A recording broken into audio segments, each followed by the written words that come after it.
rewind hits.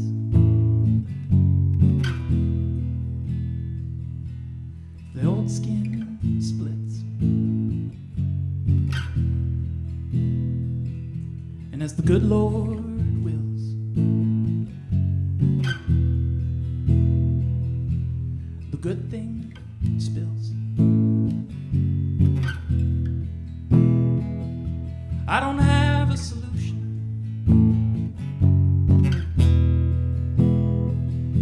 When the shadows come, I write them down. Without cause or direction. A couple of fills become a collection. I combed through what I had gathered,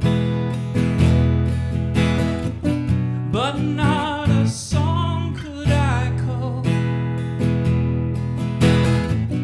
I went to bed with the bathers. I woke up with the pyramid of skulls.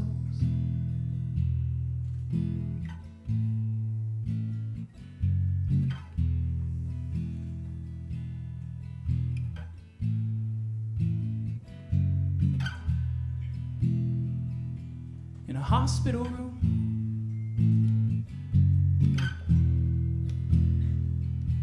in the heat of July,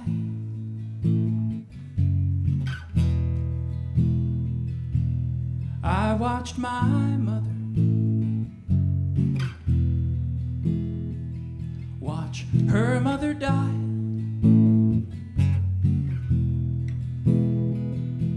And we turned our heads when they pulled out the hose out from her mouth.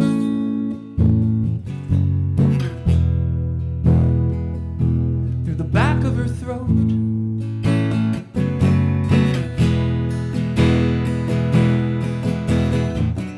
And all the air left inside her.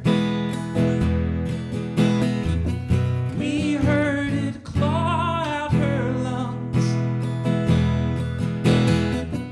We watched until it was over. Then we threw her on the pyramid of skulls.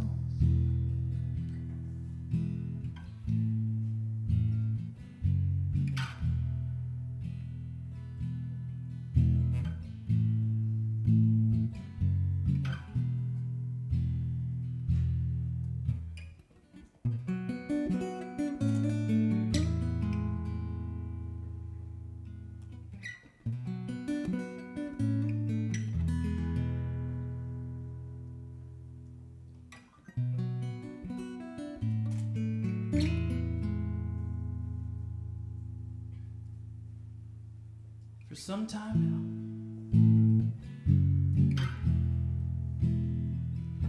I've been watching him paint the same skulls every day. And I say, let's move on, let's talk about anything else. And I try, but I just can't look away. I feel him over my shoulder, ever pouring his dirges into my ear. First I tried to outrun him, then started humming along, 'cause it was all I could hear. I watched myself dig in deeper, far past the line I had drawn.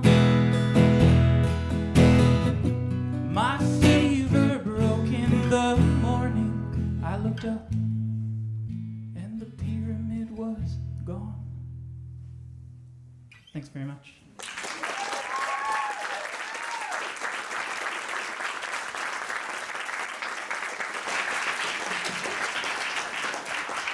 Thank you all for coming out early in the morning to get your sugar and your caffeine and like maybe a decent talk. Doesn't really matter, hopefully. But no, it's so awesome to be here. Happy New Year. Thank you, Common House, for hosting us. Thank you, Creative Mornings, for having me again. We discussed I would just wear a Groucho Marx nose thing and then it would be, I'm a different speaker, but we decided not to do that.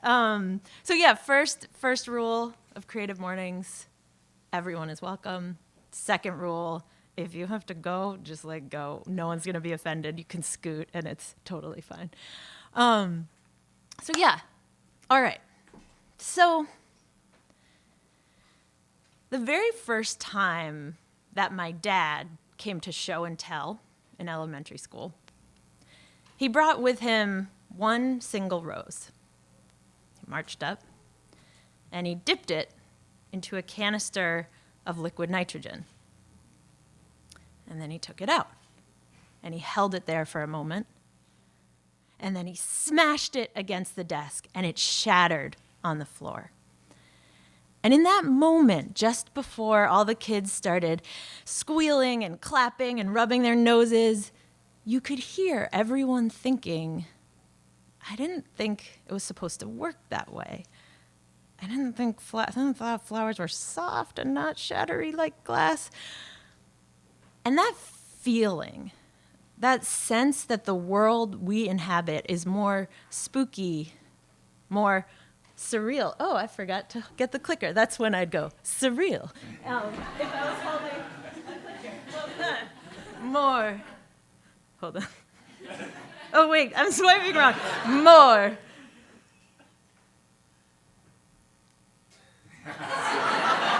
Surreal than you think it is.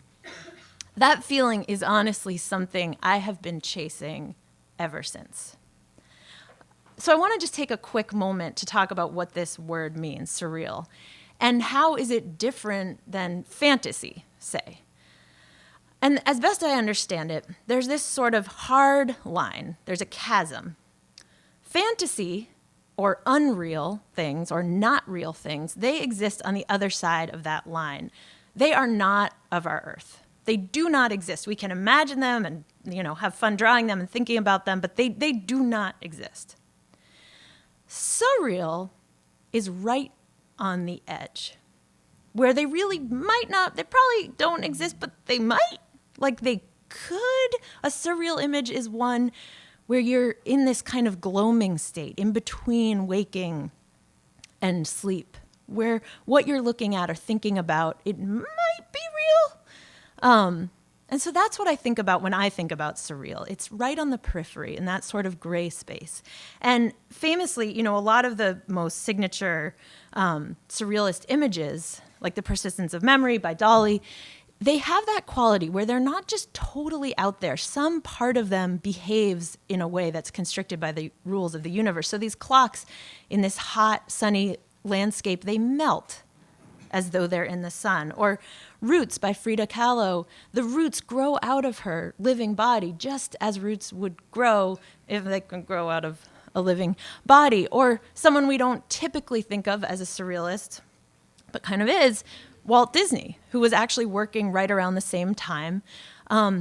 Famously, one of his biggest contributions to the field of animation wasn't just the wild flying broomsticks and the imagination, but was his hyper-realism.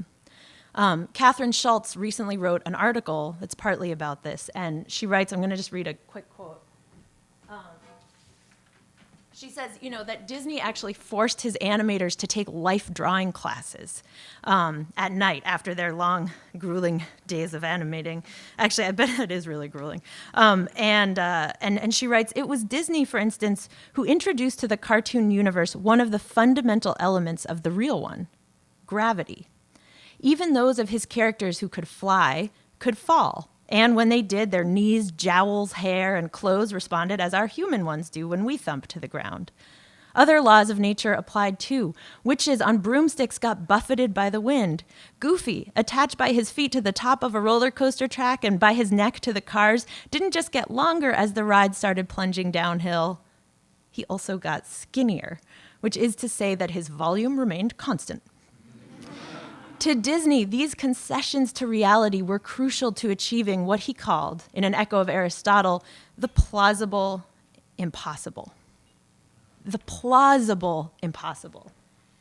And I think that plausibility, that element, that foundation of fact is what gives some of these like joyful surrealist images some of their heat. That friction of fantasy rubbing up against against the real, against our actual universe, is what makes these images so fun to fall into. I have always loved surrealist artwork since I was a little girl. I remember seeing the first Dolly and just being like, whoa, dude, and just wanting to explore them forever, because on one hand, they're fantastical. They're a break from our universe.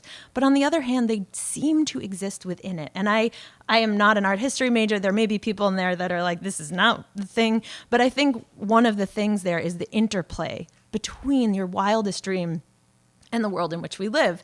And the surrealists, apparently, to sort of access these images, would consult their dreams and try to mine their subconscious and their imagination for the wildest things they could think of. But what I want to propose to you today is that images as wild as this, as wackadoo and strange and chilling and mysterious as this, exist all around us, right here on Earth, and are very, very findable.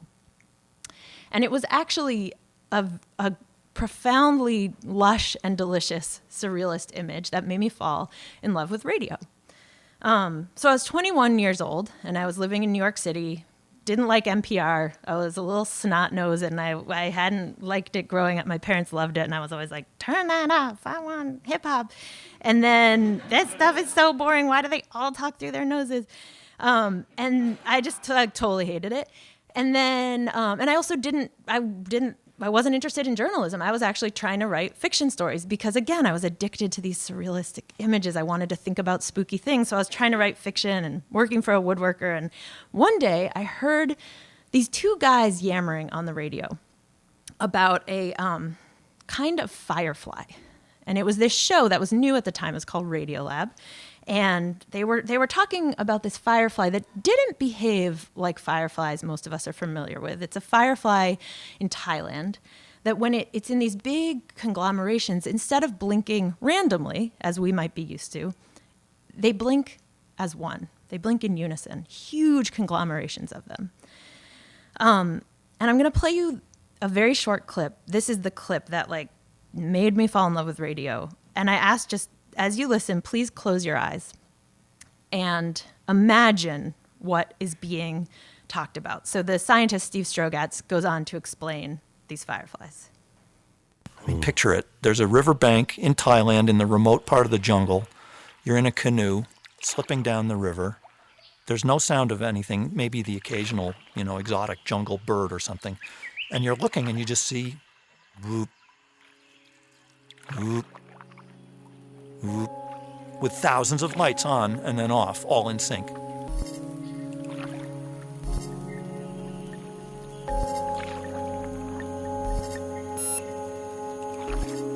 Imagine all the trees, as far as you can see, are all brilliantly lit and then totally dark. Brilliantly lit, total darkness. All of them in sync. Yeah. And I just remember, I still get them. I remember getting prickles picturing that.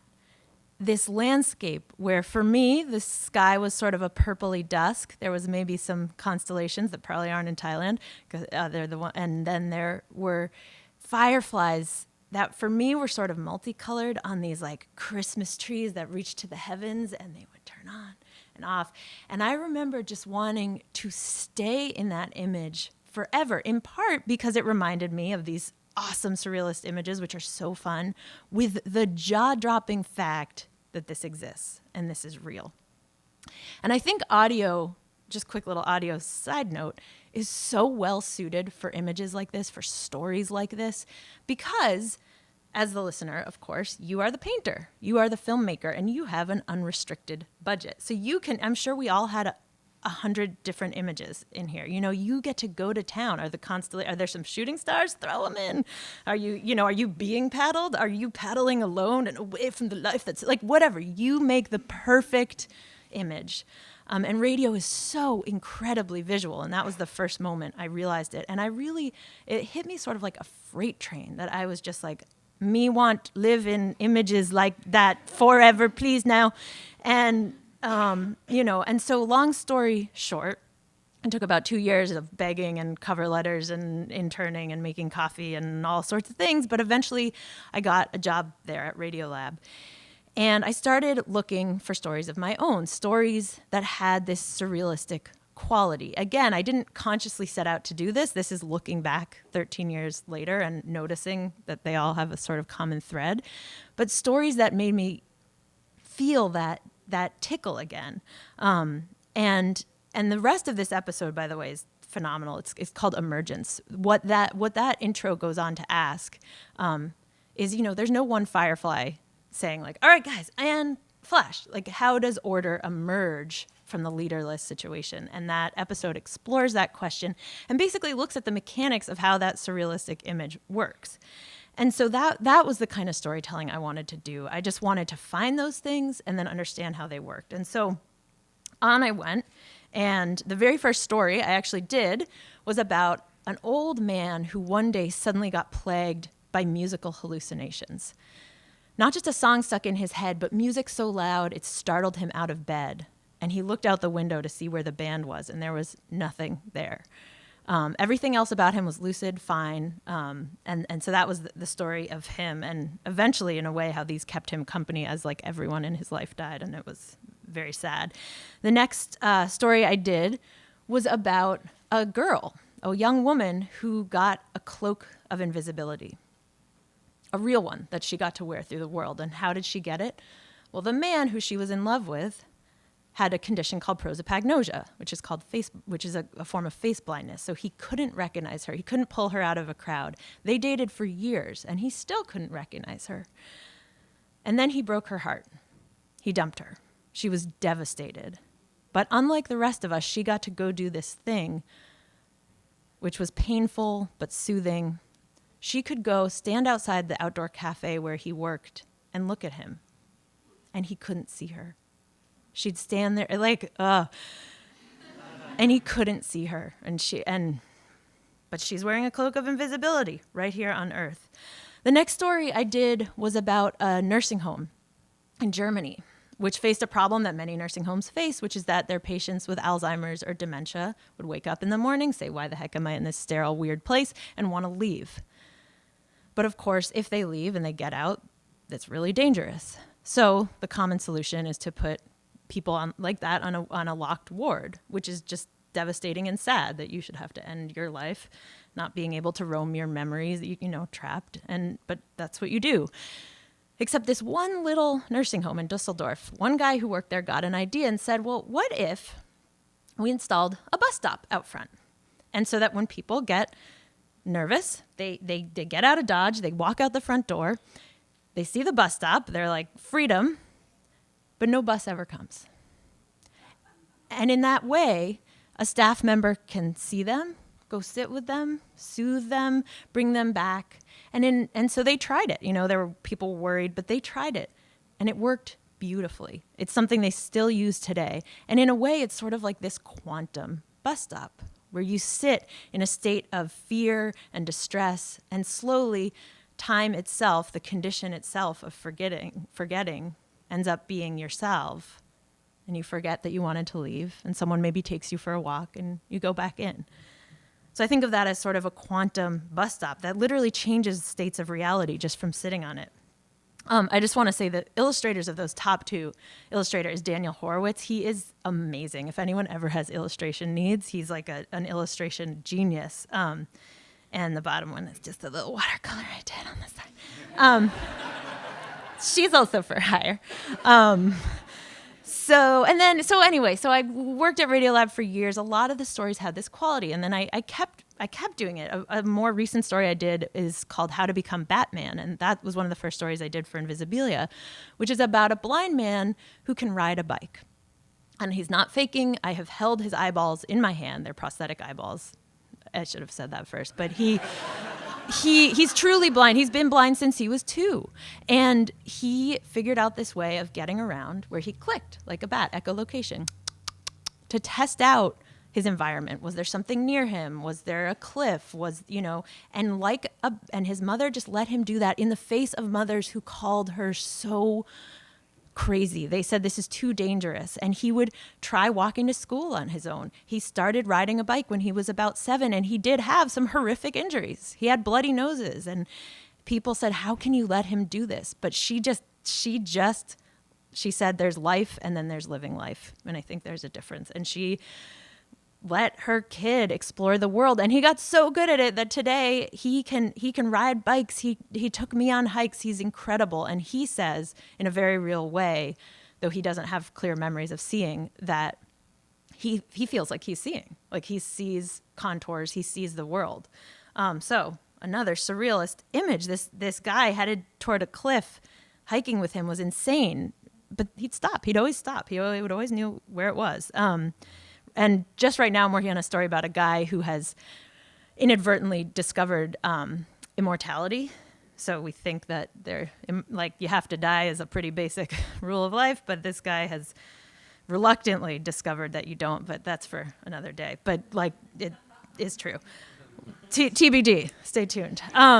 So a question I sometimes get is, how do you know, there's so many stories, there's so many interesting things in the world. How do you decide what becomes a story? And the way I really think about it is there is just this intuitive level. It is a very gut feeling. You're just like, oh, that should become a story. I want to learn more about that. I want people to know about it.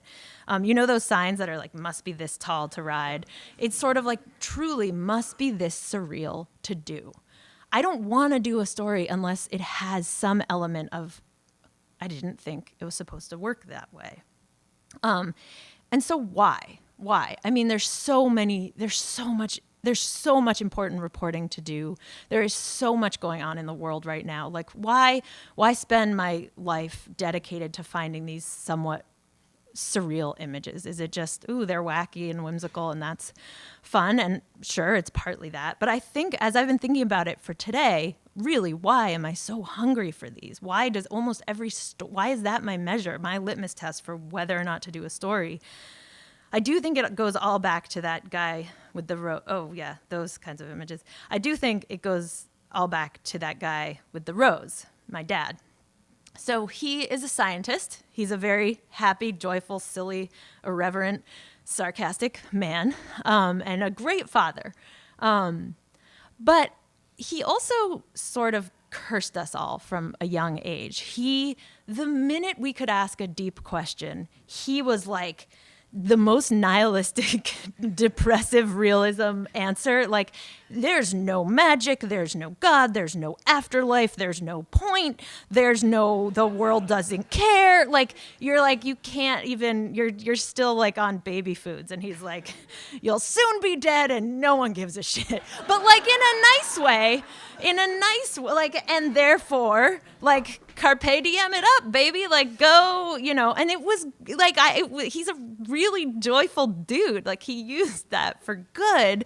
And I try to, but then a hard day comes and then you're there's no point and there's no magic and the world doesn't care. And then it's harder to want to get up in the morning. And so in certain ways, I feel he cursed this earth of just there's just nothing and it's bleak and known and pointless. And for me, these stories, when I see that actually the world, by his stupid rules, is more magic than I thought and might not behave as though I thought, it's that first ingredient for hope.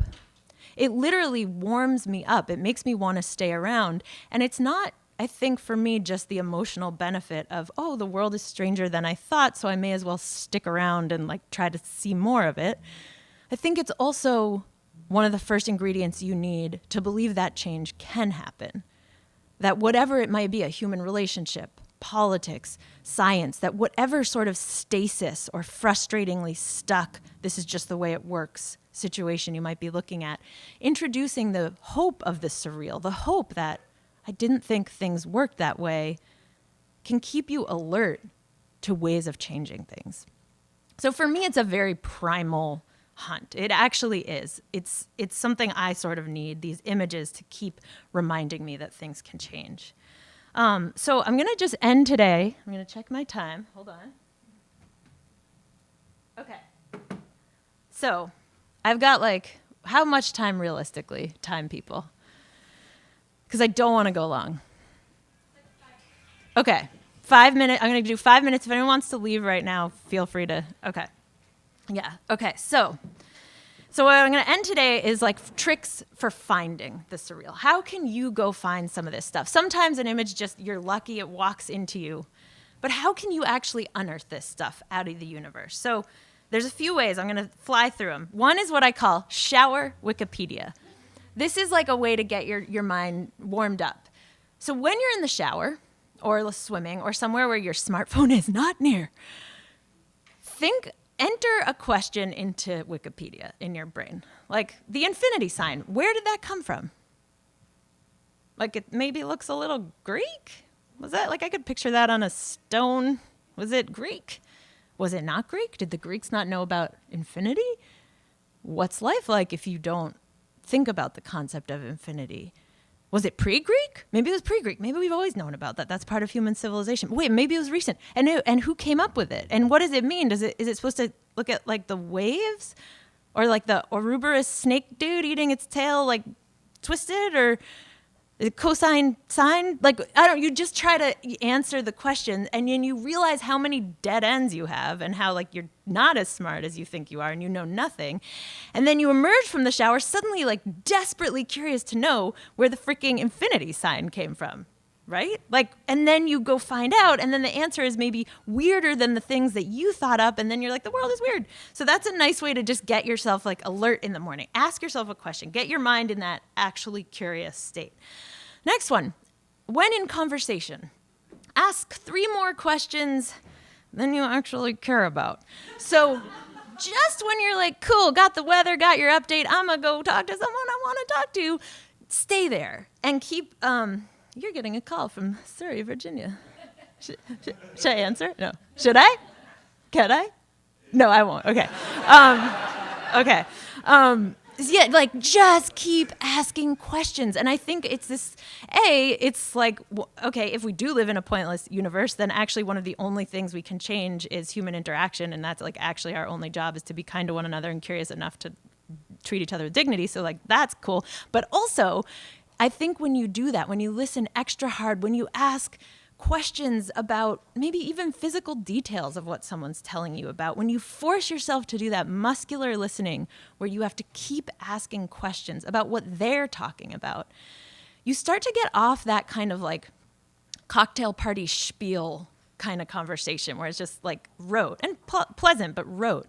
And you can start to dip into real things that people are thinking about, worrying about. This is a small example, but I was once interviewing a woman who had done an incredible thing. She'd faked her way onto a psych ward to study it for about 7 days. She was there.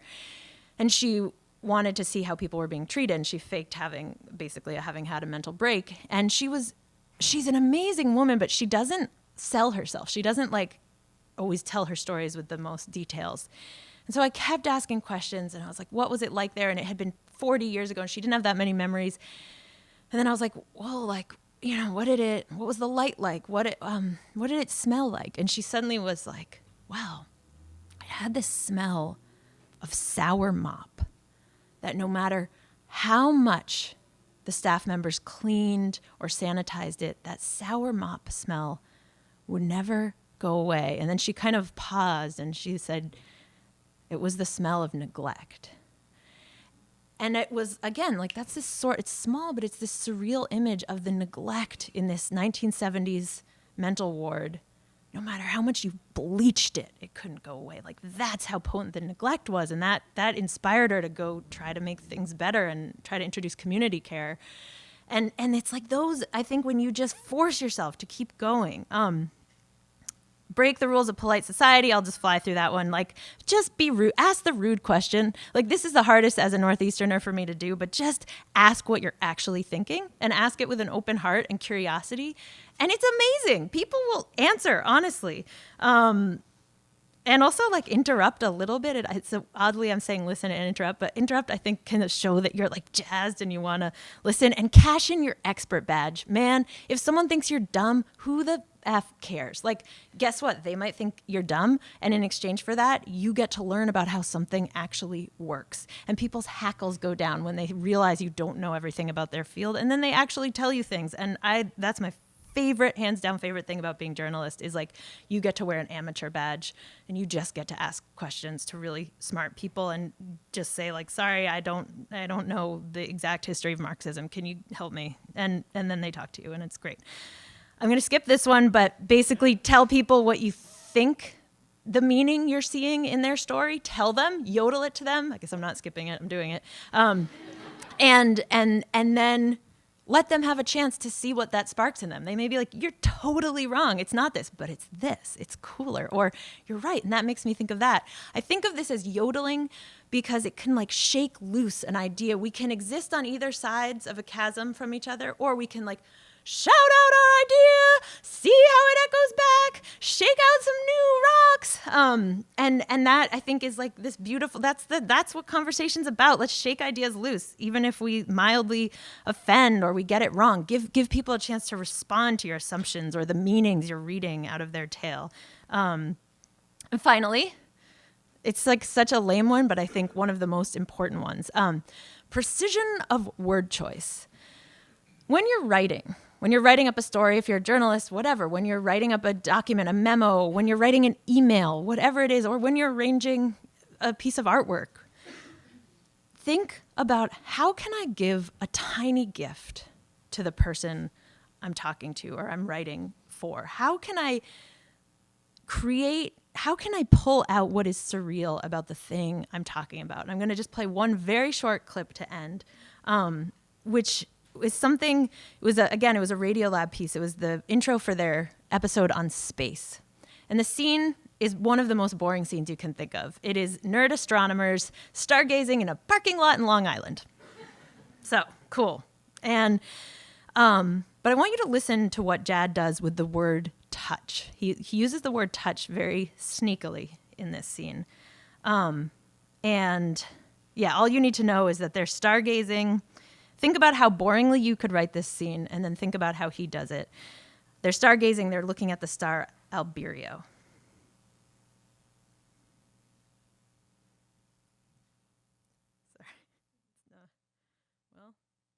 Through the telescope, Albireo looked like a headlight, bright and flat and close, very immediate. But that was nothing compared to what happened next. A woman walks up, points her finger at the star. No, wait, okay, so is that the one up here?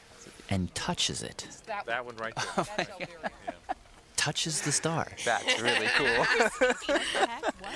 What? That was one of the coolest things. Describe what you just did, please.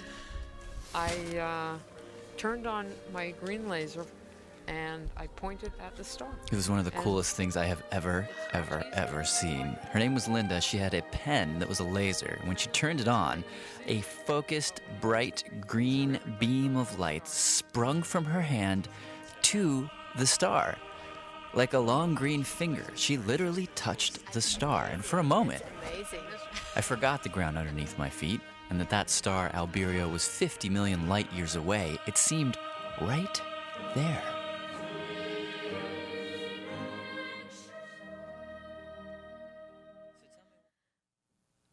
He didn't touch the star. She didn't touch the star.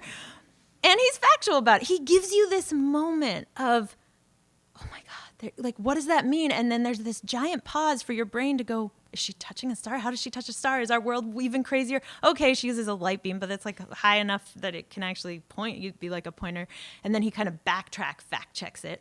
But you've been gifted with this image. And I think it serves a purpose for that episode because it's about our fascination with the stars and how we're always wanting to get closer.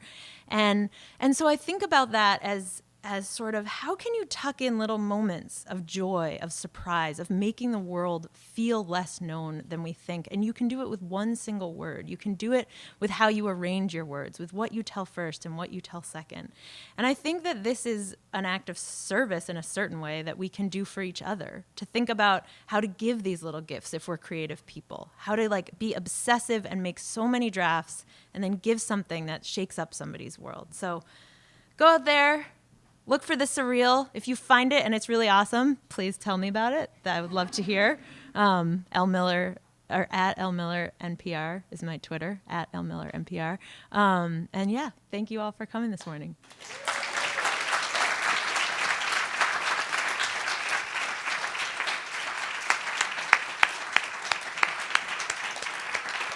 Thank you, Lulu.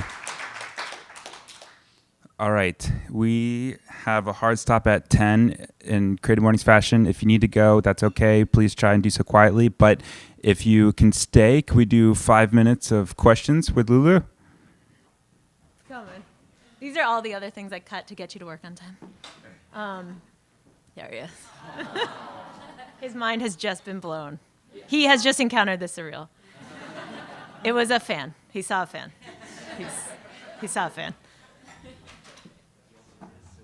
Yeah. So first of all, thank you. That was really inspiring. And I guess my question is, it seems like your obsession with the surreal in many ways has been focused on the external world or some of the external phenomena.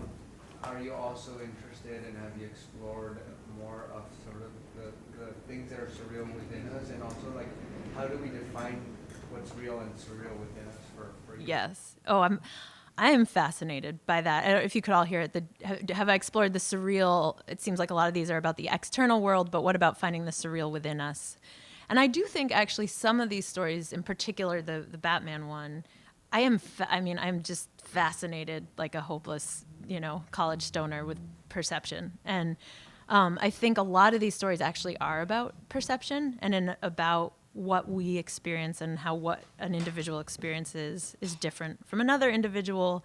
And so, yeah, I think that's something, there have been a few stories. There were some early Invisibilias where we talked about people with sort of extreme conditions. There's a woman who had what was called mirror touch synesthesia, which was basically a form of like hyper empathy, where if someone else got hit, she'd actually feel pain. Or things like that, which tons of people rolled their eyes at her. They're like, oh yeah, you feel that pain. But then there's actually all this sort of neurological work that's shown how their pain receptors are going off and things like that. And I think in a certain way I'm drawn to these stories. My hope is that it's not in a sort of freak show way, but to look at how someone has an extreme version of what we all experience, and these riddles and mysteries of, for her, having that extreme empathy actually made her like have to put up huge boundaries because the outside world was just too intense. And so she would literally she'd have to shut her shades, and her children sort of perceived her as removed. But she said, I'm only doing that so that I can be your mom, so that I'm not so flooded by the pain I feel if you're feeling pain, that I feel pain. And so I have to put up the boundary to get you to the hospital. And, and so those I think are common things that it very quickly gets into common experiences when someone has a sort of surreal condition with their perception that makes the world different. But again, not as a way to be like, look how whack that is, but to be like, look at how in an amplified way they're dealing with things we're dealing with too. So I don't know. I guess that's a long way of saying, yes, I'm fascinated about the surreal within and how that makes us lonely. That's another one of my dad curses is it's all perception. The color green isn't even green. That it's your own green, and it's not even green to another creature, and you're alone in your head forever. Yeah. So I think about it, and I think about ways to prove that that's not true. But I don't know. Yes. Where do you draw that line between the real and surreal within? I think increasingly, that that perception is real, that dreams are real, that daydreams are real, that those surreal imaginings, those places you escape to, that's part of the kind of gift that evolution gave us with our 8 pounds of flesh in the head, like that brain. We get to smell things, and we get to make sounds and hear sounds, and we get to imagine things, and those are real in a certain way. And so I guess, I don't know, I think that space is really fun to inhabit, and can be one of like the deepest pleasures of life. Yeah. Yeah. What are you working on right now? Oh, I am. Well, I'm working on a book, actually. Oh, I don't remember what. Yeah, this one. It's almost done. It's really close to done, and it's like almost. It's basically in copy edit phase, and it has illustrations that I did not do, but an amazing artist did. Called "Why Fish Don't Exist," and it's about the fact that if you actually ask taxonomists, people charged with cataloging life and seeing how creatures are related to one another evolutionarily, fish as a class of creature does not exist. We got that wrong. Fish is like truly, scientists have known this since the 80s. I think it's something that doesn't permeate public consciousness because it's like, what? But, so it's partly about that. It's partly the tale of, and so it's partly the tale of this guy, David Starr Jordan, who was a sort of mad scientist from the 1800s who helped kick this discovery into being, but was also like super problematic, somewhat evil guy who was obsessed with order. He wanted to find order in everything, and he was just ruthlessly persistent. And even when his first collection of fish was struck by lightning and burnt to the ground, he kept going. And then his second collection of fish came down in an earthquake, and the man could not receive the message that the world is ruled by chaos. He just like kept trying to find order, and it's sort of about what happened to him. And a friend of mine it's 13 short chapters that I hope will read like a novella and not a biography. And each one has a really cool illustration by Kate. Yeah. So the world of surreal is like this deep ocean. World of Surreal is like a deep ocean. At least for me, it's like this deep ocean that you jump into, and there are all kinds of creatures. And sometimes you just want to stay. And you know that's not good, because then out there people are like, who's this weirdo talking about all the weird shit?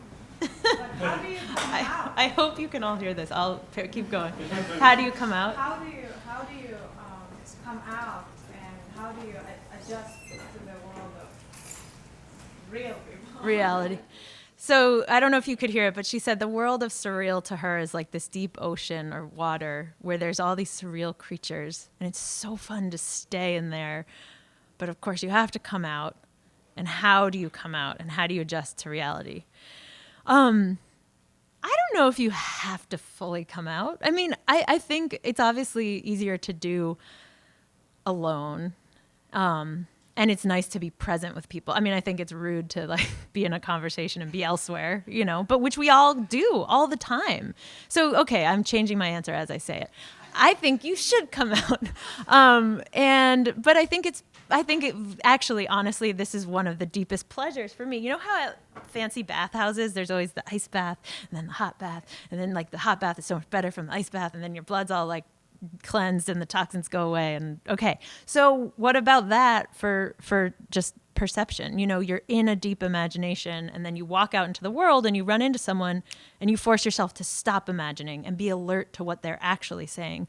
I think in a way, when you do that, actually what other people have in their head is even more surreal if you go past that superficial interaction, because your head is limited by like whatever cool ideas you can come up with. And honestly, mine feel like 5, like there's 5 themes, and it's like, you know, someone's on a Pegasus and there's 5, I don't know, like and then someone else has so much more. So I actually think it's nice to kind of emerge out, encounter something even wilder, which then you can like bring with you in your next reverie. And that's the pleasure, the whiplash of those two states is sort of. I agree. Thank you so much for the talk. It really is close to my heart. Oh, thank you. Thanks. Great. All right. Thanks, guys.